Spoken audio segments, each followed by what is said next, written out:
Napkin Season 2.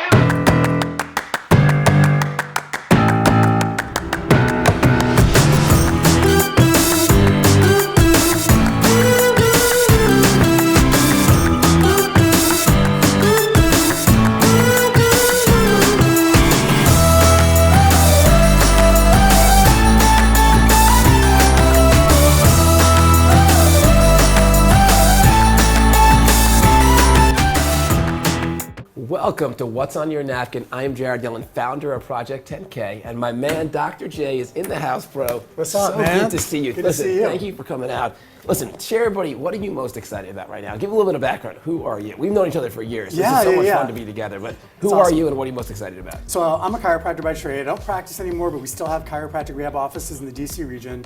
You know, I'm most excited about the intersection of technology and healthcare. Yeah. We know that we need to drive better impact. We know that healthcare costs are out of control. Musculoskeletal care is abhorrent at best, and we need to change the landscape and change the game and change the outcomes for patients with the use of technology. And we're in that game. We're playing. So from chiropractor to tech founder, quickly, because I know there's a lot of story behind that. How'd that happen? You know, we saw problems with our own patient population, ways that we weren't necessarily engaging with them as well as we could. And we knew that we needed a digital partner with our patient outside of the office. And so in order to do that, we created a technology company so our patients now have a digital partner with them every step of the way, when they're in the office, when they're outside the office, in order to drive better experiences and better outcomes. Are you an engineer? Oh, God, no. See, but this is my point. This is why we do the show. I literally...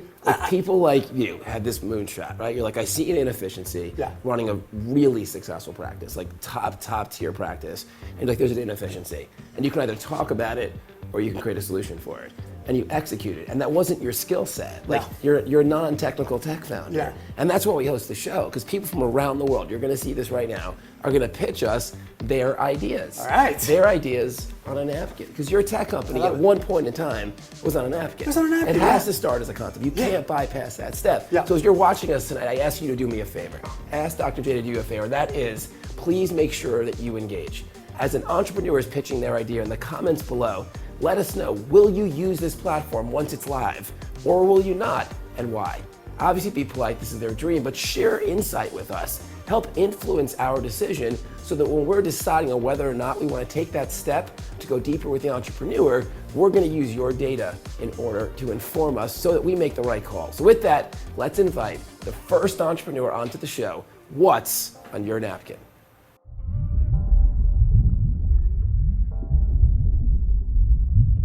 All right, our first entrepreneur is here. I'm excited. What is your name and where are you calling from?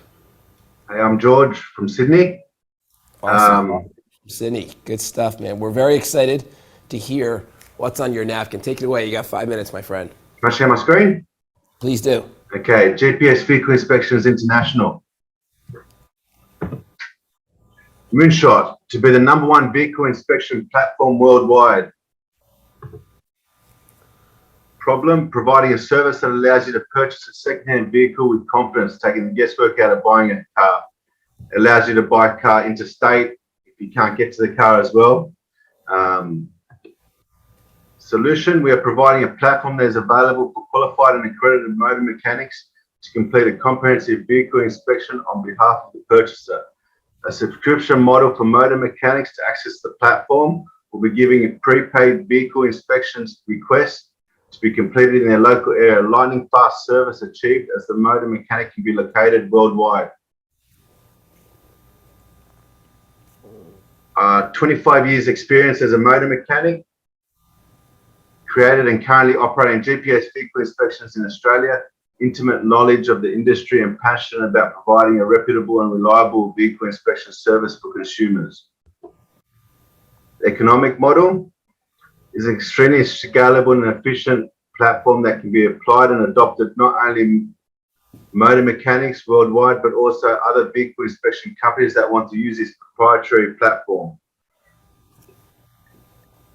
Go to market, finalize the development of the platform, begin marketing of the service, offering to vehicle mechanics and motor mechanic workshops.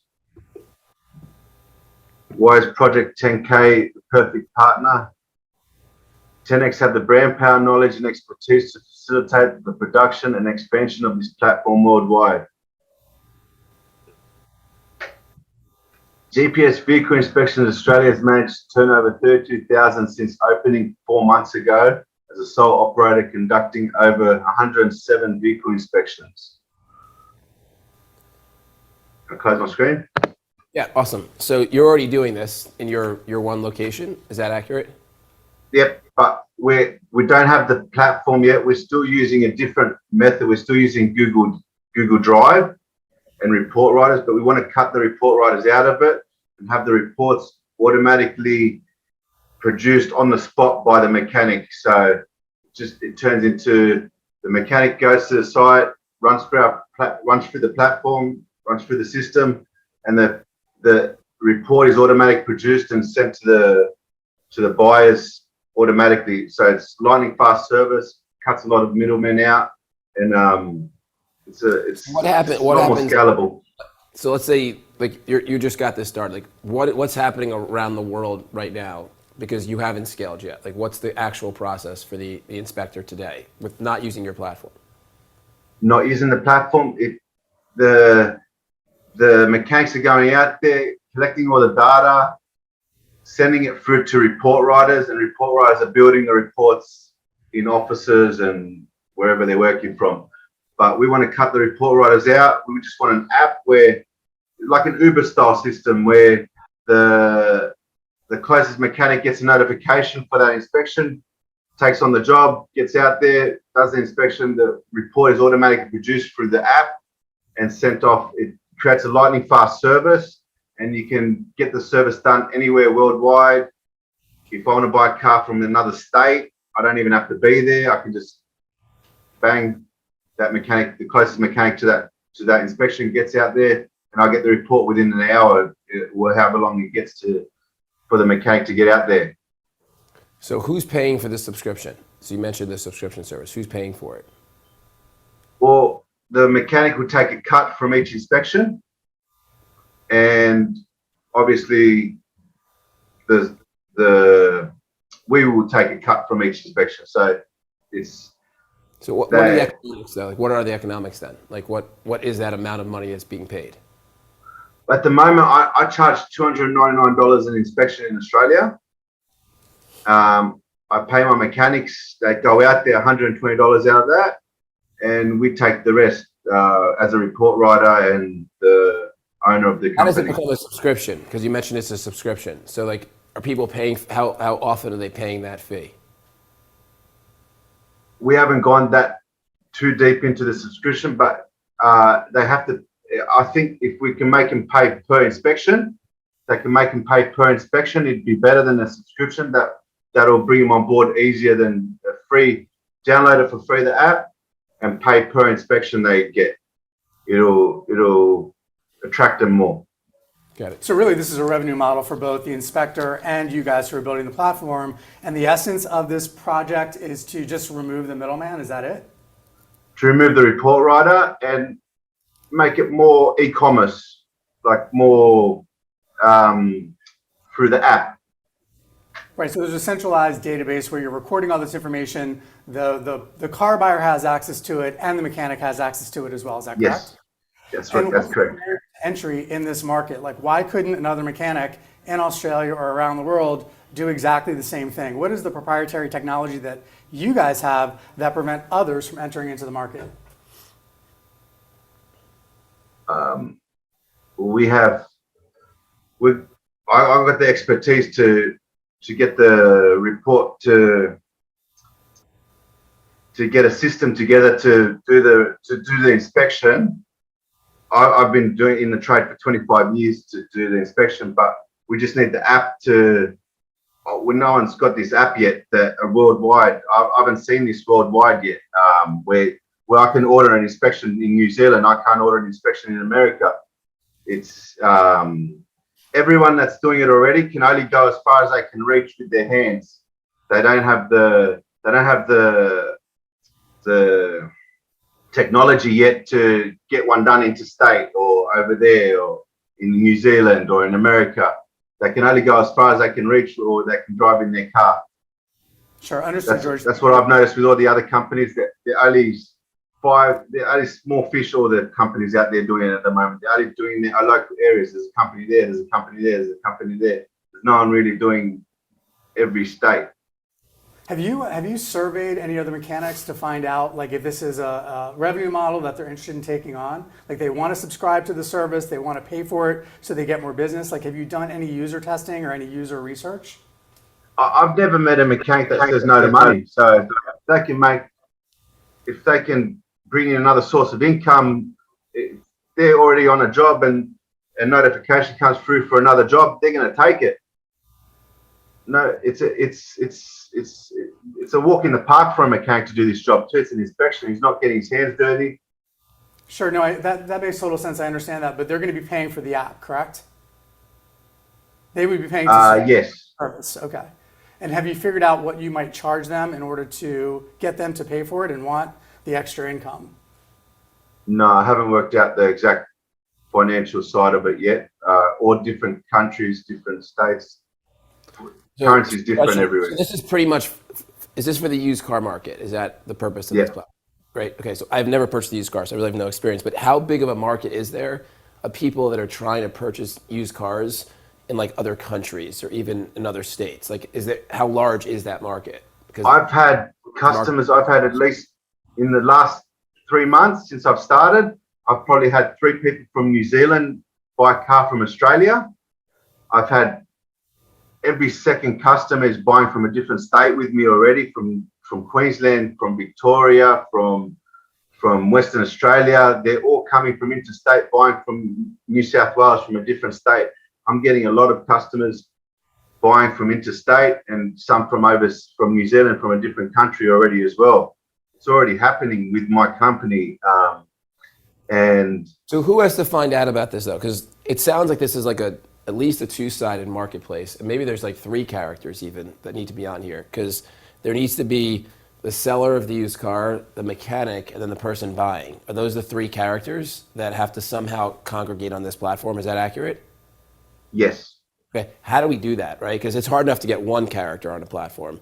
Like if this was like truly a subscription service just for mechanics, like we were selling some efficiency platform for mechanics, that's hard enough. But then to also get the used car dealership to list their cars on this platform, if that's what they have to do, and then also the person buying a used car to even know this exists, it's going to require millions of dollars of just promotional asset, like just promotion and paid advertising. So how do you fill the marketplace?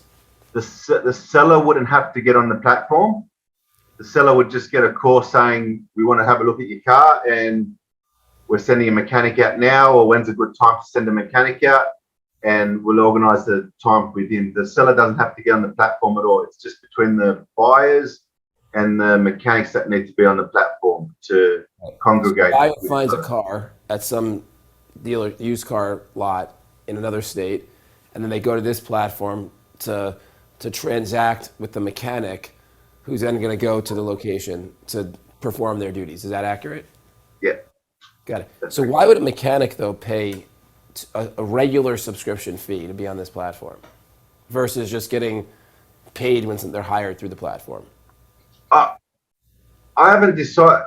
I think that even the mechanic wouldn't have to get on the platform. I think just the buyers would have to get the subscription for the platform, pay for the subscription, but the mechanic just takes a cut from each. It's not a subscription. Like, they're not buying used cars regularly. They're just going to pay $299 when they're going to buy when they want a mechanic to go and do the inspection on the car, right? It's worth it. If you're buying a $30,000 car, it's worth it. Yeah, I'm not saying but it's not a subscription, because a subscription means they're paying for it every month, and they're not going to pay every month, correct? Yeah. Okay. And what is, so give us a little of your background. I know you said you're in the industry for 30 plus years. So what is your background? I'm a motor mechanic for 25 years. Since 1997, I've been a motor mechanic. I've been doing inspections for 2 years now.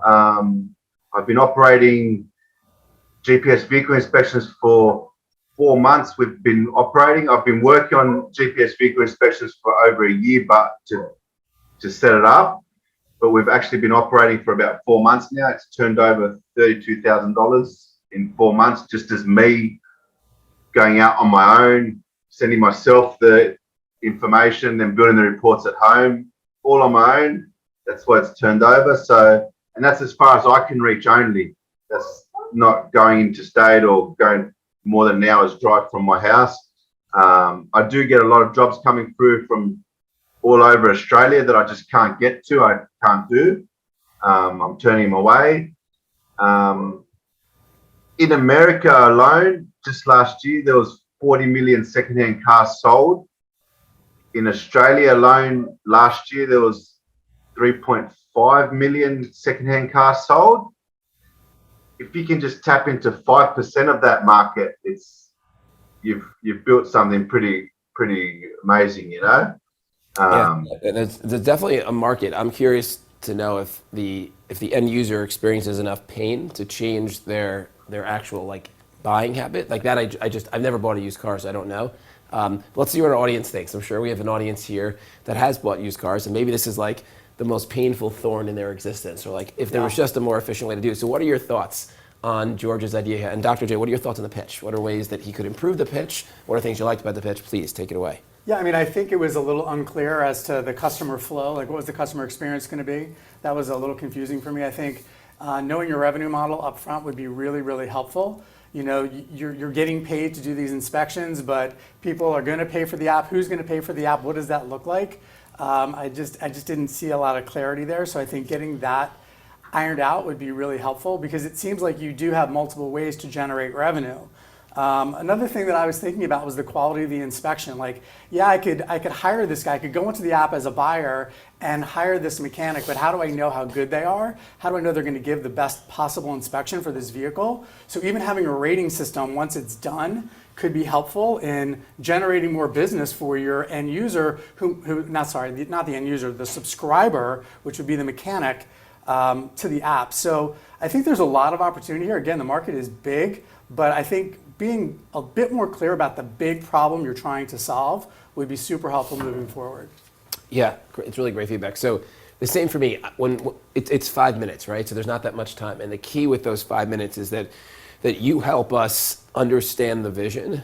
And I was completely lost, and maybe still lost a little bit on what you're truly trying to solve. I think at the end it started coming together, but mainly because of our questions, not because of your presentation. And this is really for everybody that's watching this. Like, when you have your pitch, like, the goal of the pitch is to make sure that in a very short period of time that the receiver of the message can fully understand the problem and the solution.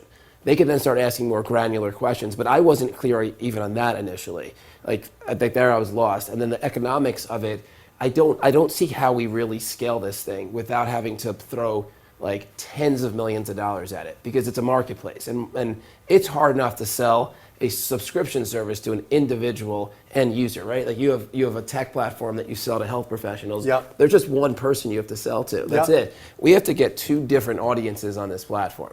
Like, there's two distinct audiences that we have to build awareness, from the mechanic to the actual person buying the used car. And that has happened. There are dozens and dozens of very, very successful marketplaces. I just didn't get enough certainty from you that you're going to be able to pull that off. So for that reason, I'm a no for due diligence.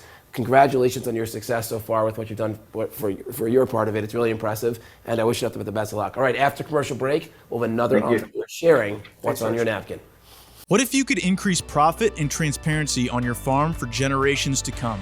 What if you were able to save dozens of hours each month? What if you were able to reduce the time and stress spent on bookkeeping during harvest season? What if we had an answer to your prayers? The solution is called Field Pocket. Field Pocket is a software application to keep track of farmers' harvest data. From grain contracts to managing delivery tickets and settlement sheets, to linking all the documents in organized reports. The app automates previously manual tasks on the farm to create a more efficient and reliable tracking system for farmers, allowing them to ditch their paper and pen approach and automate data analysis related to grain tracking and payments. But enough of the tech talk. Field Pocket will give you time to spend with your children. Field Pocket will eliminate the stress of running the business of the farm. Field Pocket will reap you benefits that you never thought possible. Here at Field Pocket, we aim to increase your quality of life on the farm for generations to come. Simple as that. We invite you to join a Field Pocket family so that you have more time for your family.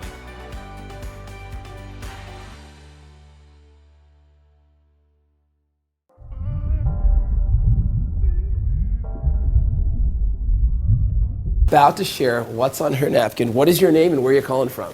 My name's Kim Pacuda Ramirez, and I'm calling from Eastvale, California, sunny Awesome. Southern Cal. Awesome. Well, thank you for being here. We're so excited to see what's on your napkin. So please share. You have 5 minutes. Take it away. Awesome. Well, first of all, thank you for your time. I'm so excited to move forward with this. The name of my idea is the 10X dating app. And the reason I feel like this is important is me, myself, I'm a single woman and, trying to find the love of my life and soulmate on some of these dating apps has been more of a challenge. And my moonshot goal for this is to help 1 million women and people find their soulmate. So I'm really excited. And what's the problem or inefficiency? Helping single people find their lifetime partner that also has the same 10X growth mindset via an online dating app. Currently, none of the existing dating apps are using growth mindset as one of the criteria. And my solution here is giving people the 10X dating app online platform to find their perfect match. To become a member of the 10X dating app, you must be enrolled in one of the products of Grant Cardone Enterprise ecosystem or have attended one of Grant Cardone's events. Because by you being involved in the Grant Cardone ecosystem, that means already that you've got that 10X growth mindset. And personally, myself, I'm enrolled in several of his programs. And so the funny thing is, well, why am I the right person to bring the idea to the world? I'm a single female and I'm involved in many of Grant's programs. I've attended many of his events, including the 10X Growth Con recently. And I was in a relationship that didn't have the same growth mindset, and he didn't attend the event with me nor support me, and he was intimidated, so I ended the relationship. Now I want to find my soulmate that has the same 10X growth mindset so we can support each other and make our dreams come true together. Plus, I want to make a positive difference in 1 million people's lives. And the funny thing is, when I was at the 10X Growth Mindset, at the 10X Growth Con, I thought to myself, you know what? I have a feeling of the 4,000 people that are here, there's probably someone else that's single, the same, energy, mindset, motivation, making things happen, and I don't even know it. And if I would have had a dating app like this, it would have made it so much easier. Now, what is the economic model? When I was doing my research too, the 10X, the dating app site is like $1 billion industry. In 2020, the global dating revenue went from 3.82 billion, and in USA alone, the online dating revenue stood at about 600 million. The annual growth rate 6.25%, and it's expected to hit 4.68 billion with a B, a Billy, in 2026. Multiple ways to generate revenue with online dating apps. There's the paid memberships, monthly or annual. I was thinking to be competitive in the industry right now, it's about $14.99 to $29.99 monthly. There's also the free, what they call freemium, that leads to the additional revenue as ads are popping up, advertising in affiliate networks, digital gifting such as a rose, the premium content or add-on feature is the boost, boosting your profile, the VIP memberships, and then also they can spin off to like offline monetizations, attending 10X single mixers. This is how I envision this developing. What is your go-to-market strategy? Advertising, marketing, maybe flyers at the gym where single people are at, Facebook ads, YouTube videos, ads on YouTube's, Instagram, Google ads, direct mail, billboard advertisements, and even advertisement on a bar napkin, where another place where single people attend, such as myself, Dear Live Music.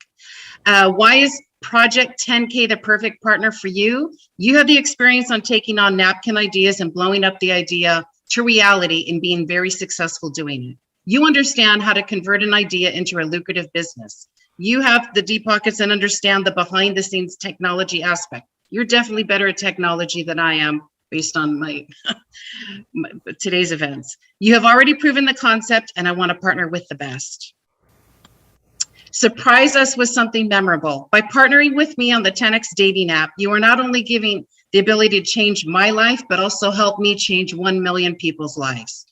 Everyone wants to be loved.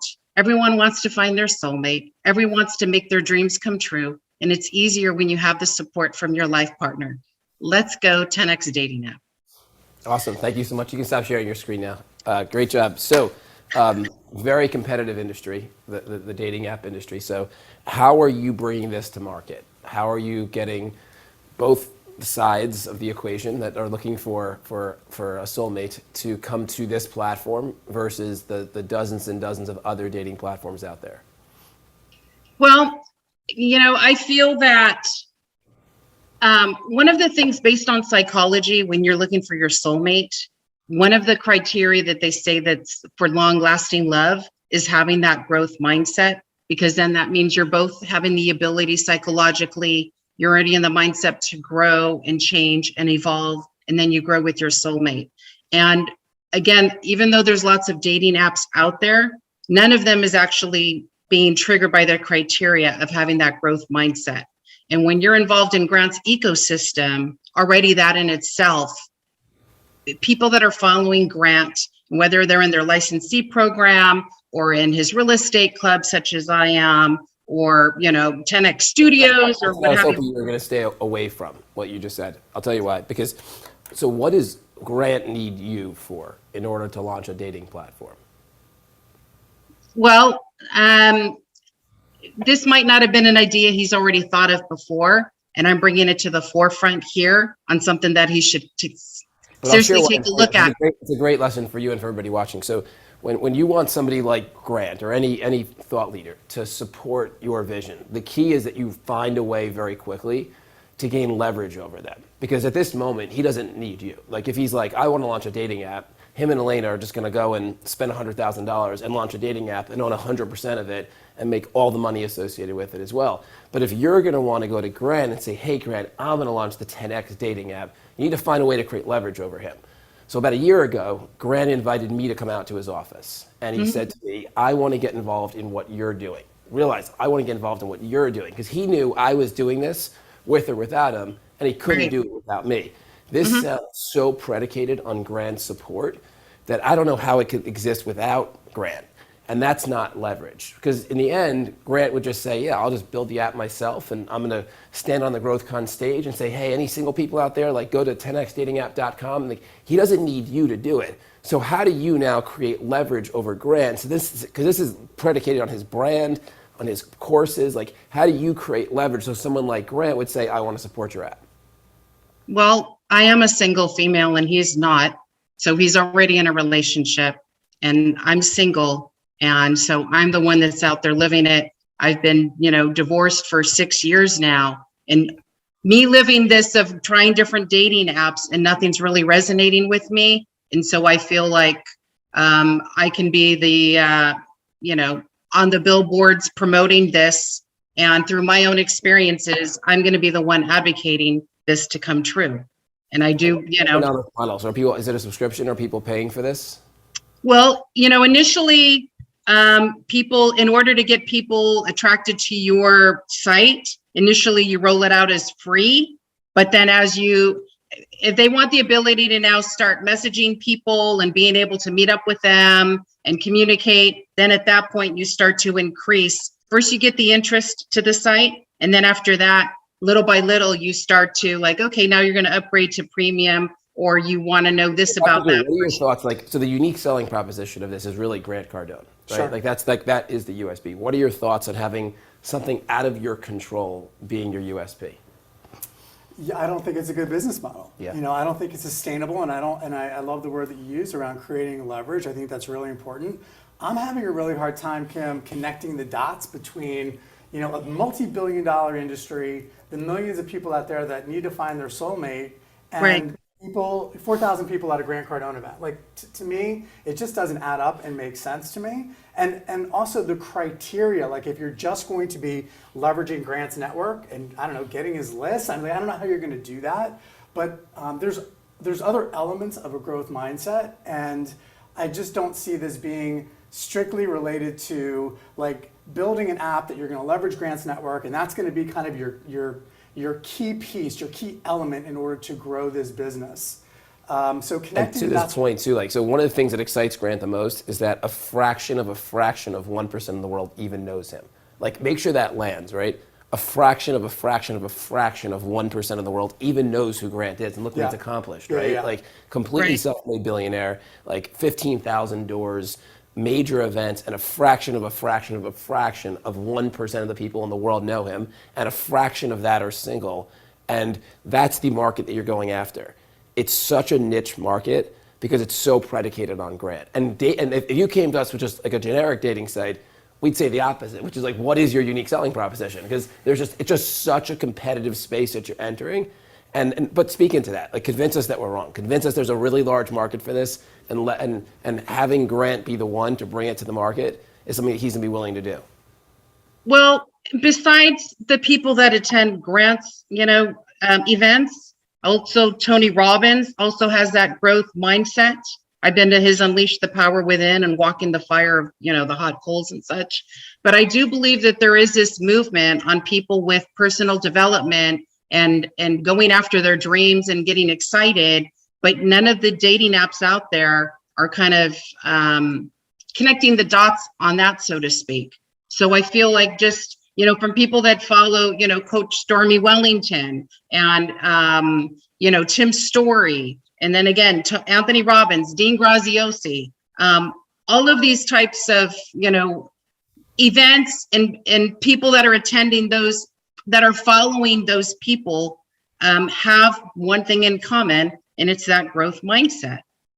So I understand that, and I think the question for me becomes, have you demonstrated a level of success with this concept? So if you even had an offline event where you connected people who went to these Tony Robbins events or Grant Cardone events, and you connected people, and all of a sudden, all these people, these single people with growth mindsets connected and created sustainable relationships, and they were happy and healthy, that would be kind of an offline representation that the concept would actually work. Forget the digital piece, but like I don't even know yet that has been proven out. Like I don't know any data that suggests that people who attend these events and have like growth mindsets actually connect with each other and create healthy, sustainable relationships. So I would think about considering something offline to test your theory, and then think about producing a dating app. That would be my. See, this is so important. That would be my suggestion. One of the things that we focus on at Project 10K more than anything else is validation. Yep. We want That's validation before we start putting $300,000 into an idea. Is there a way to put nothing into it, or less than a few $1,000s, to even validate there's a need for this? Can it even work? And that's something that you could just do. If you're going to these events, go Right. and set up an Eventbrite. Hey, if you're going to GrowthCon 2023, I'm having a singles event, and I want to invite all singles to come to this event and just promote it like crazy. Yep. And see what happens. Can you get 300 people there and then track what happens from that night? Is it a hookup, or are they going to fall madly in love? I'm sure it's happening. I'm sure there are people that are going to GrowthCon, they're meeting. I know one person that did it. They met their soulmate at GrowthCon. I know other people that met their soulmate at a Tony Robbins event. But to actually build a business around that, which is what you're speaking into, validate that there's a large enough audience that's willing to even go through that experience. And if you validate it once, then like Dr. J said, then maybe there's a way to really scale that. And then leverage not just Grant, but the many different ecosystems that exist where there's like-mindedness. So let's lead our audience thinks. What are your thoughts on this idea? 10X Dating App by Kim, a dating platform leveraging Grant Cardone's content, growth mindset, and connecting singles. Would you use this platform? So any other feedback for Kim before I share the next steps? Yeah, I just want to take that validation step one piece further. Human-centered design is also really, really important. So following people longitudinally and collecting that data is really important. It's one thing to know yes, no binary, they hooked up, yes, no, they got into a relationship. It's another thing to follow them longitudinally and get feedback as to how an app would help expedite and scale this idea. So I'm a researcher as well, and having multiple data points along a pathway can be very, very important in developing a digital product. Yeah, that's awesome feedback. So for me, I'm a no for due diligence, just for the reasons that we shared. This is so predicated on Grant, and it shouldn't be predicated on anyone. If you're going to build the next dating platform for growth mindset people, which is, let's say there's a market for that, and I'm sure there probably is, don't be so attached to just one personality. Because I don't know if Tony Robbins is going to want to support a platform that focuses on 10X. That's not a Tony Robbins thing. I don't know if Robin Sharma is going to want to do that. I don't know if Dean Gracia, I would have to imagine they don't. They have their own brand. So you have to create your own brand based on the problem that you're looking to solve, this idea is just too predicated on grants. For that reason, I'm a no, but I appreciate you. You will find your soulmate. Stay committed to growth. Like, stay committed to growth. Like, my mom's a single mom for 16 years, and she has a growth mindset, and she met her soulmate a number of years ago because she committed to not negotiating against that. So don't negotiate against that. It's very important, and appreciate you. All right, there we have it. Two Sounds good. entrepreneurs Thank you sharing for your what's on their time. napkin. Thank you so much. So two entrepreneurs sharing what's on their napkin. We did have a donut today, Dr. J. So I don't know if you're a lucky star with these 0 for 2ers. I try to always tell the team, like, we got to at least get one yes, but we didn't get it today. We've had George pitch us his idea out of Australia to connect the mechanic and that person that's buying a used car to try to create more efficiency in the space, which might be a great idea. But my concern with him, and you brought it up, was just so unclear on communicating the problem solution statement, like so unclear. And even the revenue model. And the revenue model, so unclear, like using the word subscription. I'm like, who's paying for this on a monthly basis? Like, and then you thought the mechanic was paying for it. I'm like, is the mechanic paying for it? Like, I don't even know who's paying for it. Yeah. And like, I think it's the buyer of the car, but I don't really know who's paying for it. Like, so with that, like, it might be a brilliant idea, and we want to do this debrief because I want you to pitch on this show. And when you pitch on this show, you just got to clearly state it. This is the problem. This is the solution. This is how I'm making money. This is how I'm bringing it to the market. This is why I'm uniquely qualified to be the person that's solving this significant problem in the world. And just communicate it so that we can really get it. And then we can ask questions to go deeper. And the next one, I was just a no from the start. I really don't like any platform where the USP is something that the founder is not responsible for causing. And this is just so predicated on a personality that doesn't need Kim. Well, not to mention the fact, I want to see some level of success. There's just a lot of assumptions there, but like, if she had said, you know, I had gone to this event, I figured this out, like, we can do this digitally, and I found my soulmate at an event like this, so be like, okay, well, at least we have some level of success. There's no success. There's Kim, very sweet, very nice woman, I'm sure she'll find her soulmate, but she's not been successful. And so I would want to see that. You know, I would offer some words of advice for people that are getting ready to pitch. You know, Jerry Rice, one of the best, you know, football players of all time. I could name a bunch. Walter Payton. They practiced harder than anybody else. So they were ready for game time. I got the impression today that there wasn't enough prep because they didn't get in front of enough people to just be, as Adam Grant would say, their challenge network, right? Like, they've got to get in front of people. They got to get challenged over and over and over again before they get in front of you, before they get in front of a group like us. It's so important because, you know what it is? You're one pitch away from having everything you want in your life and more. 100%. Just one pitch. And if you knew that this was the pitch, what would you do to prepare for it? And I want to invite you to take that opportunity. Head over to pitch10k.com right now. I know you have an idea on a napkin. Everybody does. Everybody does. I'm speaking on a stage with Richard Branson in a few months, and Virgin started as a sketch on a napkin. It's awesome. Literally, just as a sketch. It's awesome. No different than your tech company. No different than anything else you're doing in the future. It starts as a concept. Everything starts as a concept. And if you're not taking your napkin seriously, now's your moment. Head over to pitch10k.com, fill out the application. It's absolutely free. Our team will review it, and maybe we'll invite you on the show. So you can have that one pitch that could change everything about your life and more. Dr. J, thank you for being, Dr. J, thank you for being here, bro. So excited to see you. It was a blast. We got another show coming up. Can't wait. Make sure you watch Tech Talk with Jared Yellen, Dr. J, sharing his story from chiropractor to non-tech tech founder that's just shaking up industries. You got to hear it. All right, we'll see you soon. Bye for now. See ya.